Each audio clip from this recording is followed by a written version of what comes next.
자, 중종 볼게요. 조선왕 순서로 보면 태정, 태세, 문단세, 큰정을 떼세, 문 닫으세, 예성연중, 임명선. 기방의 새 얼굴마담은 예성연중, 예쁘게 성형한 연중에 익명으로 뽑는데 이렇게 되는 거죠. 그래서 예성연중에 해당되는 게 바로 중종이에요. 자, 배경 지식은 첫 번째, 연산군이 또라이 왕이었잖아요. 조선 최고의 또라이 왕. 연산군을 몰아냈습니다. 그게 바로 중종 반정이에요. 그래서 연산군을 몰아내고 이제 중종이 왕이 됐어요. 그 뒤에 이제 조광조라는 살인을 새롭게 등용을 한 게 바로 중종이다. 그리고 이름 암기법 제가 많이 쓰잖아요. 그래서 중종을 종종이라고 생각해서 제가 암기법으로 암기를 해보겠습니다. 자, 하나씩 보면, 자, 연산군을 몰아낸 중종 반정 이후에는 훈구파가 집권을 해요. 그러니까 중종 반정을 할 때 훈구파가 중종을 서포트했거든요. 그러니까 훈구파가 집권을 하게 됩니다. 그래서 훈구파의 입김이 너무 세주니까 이 훈구파를 견제하기 위해서 중종이 살인을 등용을 하는데, 그때 등용했던 사람이 조광조예요. 그래서 중종 때 조광조라는 살인을 등용했다. 이걸 외우기 위해서 중종, 이거를 종종, 뭐 오픈의 의미로 해석하셔도 되고, 앞뒤 글자가 같다고 볼 수 있죠. 중종을 종종으로 보면. 근데 조광조도 조광조, 첫 글자랑 끝의 글자가 같죠. 더군다나 조, 종, 글씨도 비슷하죠. 그래서 중종이 조광조를 등용을 했고, 성종 때도 비슷해요. 조선 성종도 훈구파 장인어른이 한 명이었잖아요. 워낙 훈구파의 입김이 세니까 훈구파를 견제하기 위해서 살인, 김종직을 등용을 했거든요. 그래서 성종 때는 김종직, 종일 직진을 주장했던 김종직, 그리고 중종 때는 이름이 비슷한 조광조를 등용을 했다. 이렇게 생각을 하시면 되고, 자, 그래서 중종 때 조광조 개혁 정치를 한창 펼쳤는데, 이 조광조 개혁 정치가 워낙 대쪽 같은 정치였어요. 그러니까 이 개혁 정치에 질려서 기묘사화로 조광조를 다시 내친이다. 그래서 제가 기묘사화는 한번 말씀드렸죠. 기묘사화 하면은 기묘한 일이 일어난 사화다. 그래서 어떤 기묘한 일이 일어났냐? 나뭇잎에 주초위양이라는 게 쓰여진 거예요. 주초위양이 뭐예요? 주초를 한자를 합치면 조라고 그랬죠. 그래서 주초가 조예요. 조씨가 위왕, 왕이 된다. 이런 글씨가 나뭇잎에 쓰여 있었던 거예요. 그러니까 이걸 보고 훈구파가 요걸 빌미로, 야, 조광조가 왕이 된대 이러면서 반역을 꿈꾼대, 이런 식의 핑계 논리를 만들어서 조광조를 내친 게 바로 기묘한 일이 일어났던 기묘사화더라. 이 사화가 네 개나 있기 때문에 어떤 사화가 어떤 건지 특징을 암기법으로 이렇게 딱 외워놓으시면 좋을 것 같아요. 자, 중종 때 삼포회란이 발생을 해요. 그러면서 비변사를 설치하게 되거든요. 그 외구와의 역사를 보면 세종 때 스시마 섬을 정벌을 하고 세 개의 항구만 개항을 해요. 삼포개항이라고 하죠. 그래서 세 개의 항구에서만 교역을 할 수가 있는 거예요. 일본과 우리가. 근데 중종 때가 되면은 이거를 세 개 항구에서 교역하는 것도 굉장히 엄격하게 관리를 해요. 그러니까 외구가 빡친 거죠. 너무 엄격하게 관리하니까. 그래서 삼포에서 외구들이 난을 일으켰는데 그게 바로 삼포회란이에요. 그래서 중종 때 삼포회란이 일어났다. 이걸 외우기 위해서 이렇게 생각을 할게요. 중종 때는 대쪽 같은 정치인 조광조가 있었어요. 그러니까 조광조 하면 굉장히 대쪽 같은 타이트하게 관리하는 정치인이다. 이렇게 생각을 해서 조광조가 너무 대쪽같이 외구를 엄격하게 관리를 한 거야. 그러니까 난이 발생했다. 이렇게 생각해서 삼포회란이 일어난 이유는 조광조가 대쪽 같은 정치인, 이 조광조가 너무 엄격하게 관리를 해서 외구가 삼포에서 난을 일으킨 게 삼포회란이구나. 이렇게 생각을 해서 중종 때 삼포회란, 이렇게 스토리를 생각해서 외우시고, 자, 삼포회란이 일어나면 그 다음에 그걸 다시 또 화해하는 약조가 체결이 돼요. 그게 바로 삼포회란 다음에는 임신약조예요. 그래서 임신약조가 체결됐습니다. 삼포회란 다음에. 그래서 이거는 삼포회란의 결과라고 생각하시면 되고, 삼포회란으로 임신약조가 체결되고요. 이런 스토리들이 있어요. 삼포 개항하고 난 다음에 개해약조가 체결되고, 사량진 외변이 일어나고 정미약조가 체결되고요. 정유재란이 끝나고 난 다음에 기해약조가 체결이 돼요. 그래서 여러 개가 있기 때문에 이거를 구별하기 위해서 삼포회란 다음에는 임신약조다. 이걸 외우기 위해서 제가 스토리를 이렇게 생각을 할게요. 삼포회란에서 삼포를 세가 3포세대라는 얘기 하잖아요. 연애, 결혼, 출산 포기하면 3포세대라고 해요. 그래서 제가 만약에 예를 들어서 제가 3포세대예요. 제가 연애, 결혼, 출산을 포기했어요. 그럼 저희 부모님이 어떻게 생각하셨어요? 세 개를 포기했다고? 3포했다고? 왜? 3포? 왜? 이러면서 부모님이 저에게 반박을 하시겠죠. 그럼 제가 부모님의 그 반발에 어떻게 했어요? 자식된 입장에서 그래, 그건 말이 안 돼. 그러면서 제가 다시 설득이 되는 거예요. 그러면서 그래, 연애하고 결혼하고 출산해야겠다. 그래서 3포, 부모님이 3포 왜? 이렇게 부모님이 세 개를 포기한다고? 왜? 이 말에 깜짝 놀라서 제가 다시 설득됨으로써 이제 연애하고 결혼하고 출산하면서 와이프가 임신을 하게 되면 삼포를 포기하게 되는 거잖아요. 그래서 삼포 왜? 이렇게 부모님이 반박을 하니까 이 자녀 입장에서는 설득되면서 임신을 하게 되더라. 이렇게 생각을 하셔서 삼포회란 다음에 임신약조, 이렇게 스토리로 외우세요. 중종 때 이 반군 수포제 대신에 군정 수포제를 실시하게 됩니다. 그럼 방군수포제는 뭐냐? 놓을 방이에요. 군대를 놔준다. 그리고 거들 수 포를 거둔다. 군대를 빼주는 대신에 포를 거두는 건데 방군수포제는 암암리에 그게 이루어졌어요. 근데 군적수포제도 똑같이 포를 받고 군대를 면제시켜주는 건데 이거는 좀 더 법 제도화해서 국가 차원에서 실시를 했어요. 그러니까 국가 차원에서 법 제도화해서 실시한 게 군적수포제고 이 군적수포제가 실시된 게 중종 때예요. 그래서 이것도 조광조의 이미지, 조광조가 정책을 실시했다 이렇게 생각을 하면 다 중종 때라고 보면 되잖아요. 중종 때 정치인이니까. 그래서 이렇게 이미지를 부여를 할게요. 방군수포제가 원래 암암리에 이루어진 거예요. 그러니까 이거를 보고 조광조 원리원칙의 대명사잖아요. 어떻게 생각을 했겠어요? 야, 그렇게 암암리에 할 거면 뭘 그렇게 하냐? 법적으로 제도화해서 공식적으로 전국적으로 그냥 시행하자. 그러면서 전국적으로 군적수포제를 시행했다. 이렇게 생각을 할게요. 왜? 조광조는 원리원칙의 대명사니까. 실질적으로는 조광조가 실행한 건 아니에요. 1941년이면 조광조가 이미 기묘사화로 날아가고 난 한참 뒤지만 조광조의 이미지, 원리원칙의 이미지를 차용을 해서 조광조가 이 암암리에 시행되던 광군수포제 대신에 법 제도화에서 전국적으로 실시한 군적수포제를 실시했구나. 이렇게 생각을 하시면 실제로는 아니지만 조광조가 실시했으면 당연히 중종 때 정치인이니까 중종 때 실시한 거지. 그래서 군적수포제는 중종 때 실시한 거다. 이런 식의 스토리라인을 생각해서 외우시면 됩니다. 그리고 중종 때 이황의 건의로 백운동 서원이라는 걸 설치를 해요. 서원 때 다시 말씀드릴 거고 백운동 서원은 이 안양을 모시던 서원이에요. 이렇게 생각하시면 되고 자 백운동 서원이 중종 때 설치됐다. 이걸 외우기 위해서 이렇게 암기법을 생각할게요. 백운동을 우리 등을 백이라고 그러잖아요. 등을 백이라고 그래요. 그래서 백운동하면 등운동이란 얘기예요. 등운동. 그래서 등운동은 종종 하면 돼요. 오픈. 그냥 종종 하면 돼. 대신에 등은 뒤로는 살이 잘 안 나오죠. 근데 배는 뱃살은 앞으로 막 나오죠. 그러니까 복근 운동은 매일 해야 돼. 반면에 등은 살이 덜 찌기 때문에 백운동, 그러니까 등 운동은 종종 하면 된다. 그래서 복근 운동은 매일 해야 되는데 등 운동은 종종 하면 된다. 그래서 백 운동을 등 운동이라고 생각하셔서 등 운동은 종종 하면 된다. 이렇게 연결을 하셔서 중종 때 백운동 이런 식으로 백운동 서원은 중종 때 있었다. 이렇게 중종의 업적을 외우시면 되고요. 자, 연도암기. 중종은 이 1544년까지 왕을 했어요. 그래서 544 이걸 외우면 되죠. 그래서 옷을 사사한다 이런 얘기예요. 544는. 그래서 중종이 종종 신하들에게 옷을 사사했다. 이렇게 생각을 하셔서 중종은 종종 신하들한테 옷을 사사했다. 옷사사 해서 544. 중종은 1544년까지 왕을 했더라. 자, 중종하면 조광조의 개혁 정치를 빼놓을 수가 없어요. 같이 연결해서 외워야 돼요. 그래서 볼게요. 조광조의 개혁 정치. 배영지식은 사립 유교 대학자예요. 유교 공부 엄청 많이 한 대학자예요. 그리고 대쪽 같은 기질을 갖고 있었고요. 조선시대 3대 미남 중에 한 명이었습니다. 조광조가. 그래서 이 세 가지의 특징을 보면 약간 조국 법무부 장관의 이미지가 있어요. 물론 스캔들 문제가 이슈가 되기 전까지만 해도 조국 장관 하면 서울대 법대 교수였죠. 그리고 굉장히 대쪽 같은 기질을 가진 그래서 불의와 타협하지 않는 이미지였어요. 스캔들 되기 전에는. 그리고 굉장히 잘생겼잖아요. 조국 장관이. 그래서 조선 3대 미남 해서 더군다나 성도 조씨로 같아요. 그러니까 조광조 하면은 조국 이거를 연상을 하셔서 이걸 가지고 암기법을 한번 만들어 볼게요. 일단 조광조가 위훈삭탈을 주장합니다. 위훈삭탈이 뭐냐? 위가 거짓 위증할 때 거짓된 공훈 이런 얘기예요. 그러니까 가짜 공훈 이거를 없애버리자 이걸 주장했어요. 그러니까 조광조를 원래 등용한 거는 중종 반정했을 때 훈구파가 중종을 도와주면서 훈구파가 집권을 해버리니까 중종이 너무 피곤한 거야 훈구파가. 그래서 훈구파를 견제하기 위해서 살인민 조광조를 등용을 했죠. 그래서 조광조가 어떻게 훈구파를 날리려면 이 위훈삭탈 거짓된 공훈을 날려버리는 위훈삭탈을 통해서 훈구파를 견제하려고 한 거예요. 그랬다가 훈구파가 반격을 함으로써 기묘사화로 조광조가 날아가는 거죠. 그래서 조광조의 칼이 중종 반정으로 공신에 오른 훈구파를 향했고요.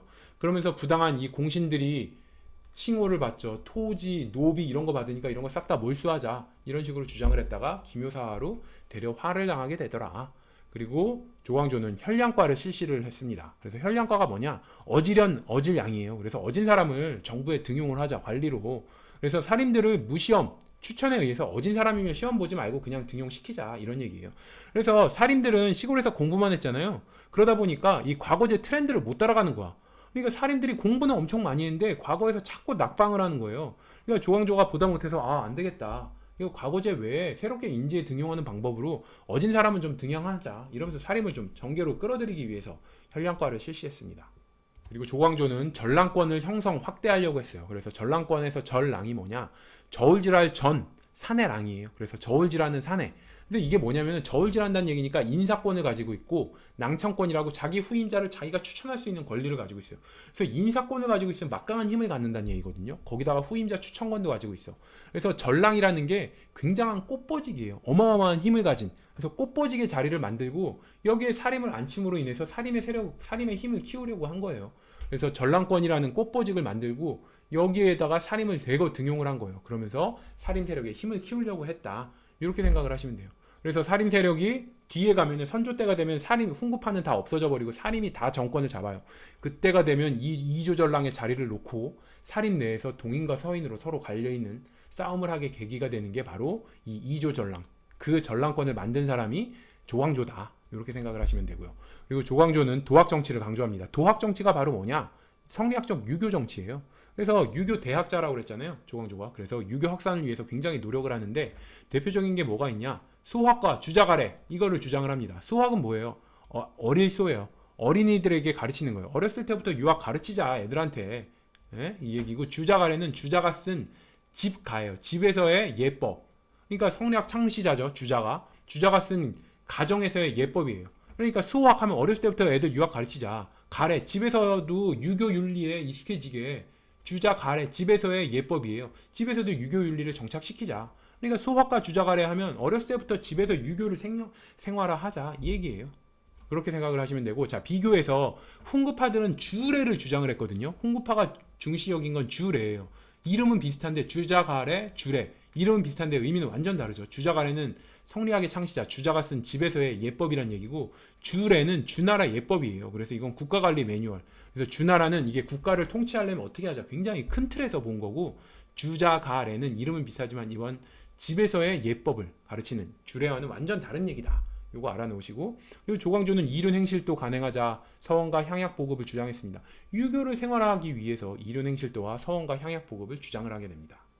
자, 이륜행실도 중종 때 조광조가 가능했다. 이걸 외우기 위해서 중종, 조광조. 자, 앞 글자랑 뒷 글자가 같죠. 앞뒤 글자 같은 게 두 글자가 같은 거죠. 조. 숫자 2개. 그래서 이륜. 숫자 2 이걸 연상을 하셔서 이륜행실도 조광조 같은 글자 2개 있는 사람 이렇게 해서 이륜행실도는 조광조 이렇게 연결하시면 되고요. 자 세종 숫자 3이죠. 그래서 삼강행실도 세종 때는 삼강행실도 중종 때는 중종을 종종이라고 생각해서 같은 글자 2개 아니면 조광조도 첫 글자 조 뒤에 글자 조 같은 글자 2개 해서 이륜행실도 이렇게 외우시면 됩니다. 자 조광조는 유양소 폐지를 주장을 해요. 그래서 훈구파가 경제소를 통해서 유양소를 통제하니까 이 유양소를 폐지해버리고 대신 향약의 전국적 시행을 주장을 합니다. 이 향약을 전국적으로 시행한다는 얘기는 향촌 자치제를 강화한다는 얘기고 지방에서는 시골 사림이 꽉 잡고 있잖아요. 그러니까 사림이 지방을 꽉 잡겠다. 이런 얘기예요. 그래서 유양소를 보면 세조 때 이시의 난으로 유양소가 철폐되죠. 지방에서 양반들이 무슨 일 할지 모르니까 세조가 유양소를 없애버려요. 그랬다 성종은 유교 지지하잖아요. 그러니까 유양소를 다시 설립을 해서 향청으로 부활을 시킵니다. 그렇게 부활한 향청이 수령의 통제를 받으면서 훈구파가 지방 통제하는 도구로 사용되니까 이거 유양소 안 되겠다. 그러면서 중종 때 조광조는 유양소 철폐를 주장을 하게 되는 겁니다. 그리고 유양소는 유교 대학자였기 때문에 소격서 폐지를 주장해요. 소격서가 바로 뭐예요? 도교 제사 지내는 곳이에요. 그러니까 유교 외에는 다 폐지하려고 그래요. 그래서 승과제도 불교 관련된 승과제도 폐지를 주장하고 소격서 도교 폐지를 주장을 합니다. 그래서 이 조광조는 온리 유교다 이거를 생각하시면 될 것 같고 소격서는 도교의 초제 제사를 주관하는 곳이에요. 그래서 조광조 앞뒤 글자 같죠. 소격서를 소격소라고 생각을 하셔서 소격서 이것도 앞뒤 글자 같네. 그래서 소격서를 폐지를 했어요. 왜? 조광조는 온리 유교니까. 자 소격서 역사를 보면 세조 때 이 소격전을 소격서로 계칭을 합니다. 그리고 중종 때 조광조가 소격서를 폐지를 하죠. 근데 김효사화로 조광조가 날아가 버리잖아요. 그러면서 소격서가 다시 부활해요. 그랬다가 선조 때가 되면 사림이 완전 집권한다고 했죠. 훈구파는 싹 없어져 버리고 사림이 정권 장악하면서 소격서는 완전히 폐지되더라. 그러니까 정권을 사림이 완전 잡으면은 소격서는 완전 폐지되더라. 이렇게 생각하면 되고 자 조광조가 향약 보급을 주장했다고 그랬죠. 그래서 중국의 여시 향약을 전국적으로 보급하려고 했어요. 그러니까 각 사람마다 이 향약을 다양한 향약들이 나오거든요. 근데 조광조는 여시 향약을 전국적으로 보급하려고 했어요. 그래서 이 향약이 전국적으로 보급된 건 이황과 이이의 노력에 의해서 향약이 전국적으로 보급이 됐고 조광조는 여시 향약을 보급하려고 주장했다. 그래서 조광조하면 제가 말씀드렸죠. 얼굴 엄청 잘생겼고 올곧은 사람이고 그래서 약간 조국 느낌이라고 그랬죠. 엄청 잘생겼으니까 여씨 향약에서 여씨를 여씨, 여우, 여자라고 연상을 하셔서 당연히 여자한테 인기 많겠죠. 조선 3대 미남 중 한 명이었는데. 그러니까 여씨에서 여자를 연상하셔서 여자한테 인기 많은 조광조 이렇게 해서 여씨 향약은 조광조와 관련이 있더라. 이렇게 생각을 하시고 또 하나 참고해서 알아놓으셔야 될 게 여씨 향약을 쉽게 풀어서 책으로 쓴 게 여씨 향약 언해예요. 그러니까 여씨 향약이 원래 송나라에 있는 책인데 이 책을 더 쉽게 풀어 쓴 게 여씨 향약 언해고 이 여씨 향약 언해라는 책을 쓴 사람이 누구냐? 김한국이라고 조광조의 친구예요. 그러니까 여시향약 언해 쉽게 풀어 쓴 사람은 김한국, 조광조의 친구고 여시향약을 전국적으로 보급하려고 하는 사람은 조광조다. 이렇게 구분을 하시면 되고 김한국과 조광조가 친구라는 거 알아놓으시면 여시향약 언해는 김한국 이렇게 연결하기가 쉬워요. 근데 김안국을 한국이라고 생각을 할게요. 그러면 한국 조광조는 조국을 연상하라고 말씀드렸죠. 그래서 조국하면 우리나라 조국. 우리 조국이 바로 뭐예요? 한국이죠. 그래서 김한국에서 한국을 연상하시면은 조국, 조광조와 자연스럽게 연결이 돼서 김한국과 조광조는 친구더라. 그래서 조광조는 여시향약 그리고 김한국은 여시향약 언해를 썼더라. 그리고 조광조는 경연 활성화를 시킵니다. 자, 사림들이 주로 시골에서 공부 엄청 많이 하잖아요. 그러니까 중앙정부로 나와서 왕의 선생님 역할을 많이 해요. 선생님하고 왕과 친해지잖아요. 그래서 사림이 왕과 친해지면서 권력을 하나씩 잡아가는 거예요. 그러니까 경연이 얼마나 사림들에게 중요한 거겠어. 그러니까 경연을 활성화시키는 거죠. 경연은 왕과 함께 공부하는, 왕 공부시키는 게 경연이죠. 왕과 함께 논쟁하는 거. 조광조는 공납 제도 개혁을 주장을 합니다. 그러면서 박납, 폐단 시정하고 수미법을 주장했어요. 그래서 수미, 쌀로 거두자 그냥 공납 이걸 주장하고 주장한 사람은 굉장히 많은데 그 중에 조광조도 있더라. 그래서 이걸 외우기 위해서 이렇게 할게요. 조광조 첫 글자 머리수라고 할 수 있죠. 끝에 글자는 꼬리미라고 할 수 있죠. 첫 글자랑 끝에 글자가 같네. 이렇게 해서 머리수, 꼬리미가 같구나. 그래서 수미법 원래는 이게 거들수의 쌀미예요. 쌀로 거두자 이 얘기인데 수미를 머리수, 꼬리미라고 생각하셔서 첫 글자와 끝에 글자 수미. 그래서 조광조가 첫 글자와 끝에 글자가 같으니까 머리수, 꼬리미 이렇게 생각을 하셔서 조광조, 수미 이렇게 해서 수미법, 조광조 연결을 하세요. 조광조 정리해 볼게요. 사림을 위한 정치를 했어요. 그러면서 위훈 삭탈 주장, 훈구파 힘 없애기 위해서 거짓된 공훈은 삭탈하자 이걸 주장했는데 되려 반격을 맞아서 기묘사화로 날아가더라. 현량과 실시 이게 뭐예요? 현량, 어지련, 어질량. 어진 사람은 과거제 말고 그냥 등용하자 이 얘기고 그래서 이거는 과거제 트렌드를 못 따라가는 사람들을 위해서 어진 사람 그냥 채용하자 이 얘기고 전랑권 확대 이건 꽃보직이라고 그랬어요.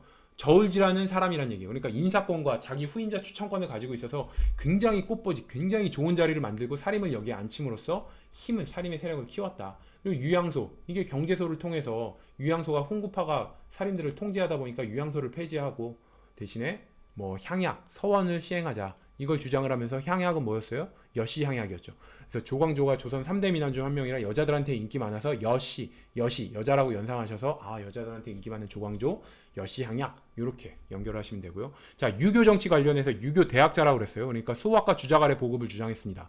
어렸을 때부터 주작 아래 집에서의 예법이죠. 집에서의 예법을 유교에 따라서 하자. 어렸을 때부터 유교를 생활화하자. 그게 바로 소학과 주작 아래 보급을 주장한 거고요. 이륜 행실도 조광조 첫 글자랑 끝에 글자 같은 글자 두 개가 있네. 그래서 이륜 숫자 2 연결하셔서 조광조와 이륜 행실도 그리고 온리 성리학을 주장한 사람이라 승과제도 불교 까고 수격서는 뭐예요? 도교니까 도교 까고 그래서 승과제도와 수격서를 폐지했다. 경연 활성화는 왕과 좀 더 친해질 수 있는 왕의 선생님이 되는 사람을 사림으로 뽑아서 등용시키기 위해서 경연을 좀 더 활성화시켰다. 그리고 기타 제도로 공납제도로 수미법을 주장했다. 머리수, 꼬리미 이렇게 생각을 하셔서 첫 글자 머리수, 꼬리미 그래서 조광조도 수미법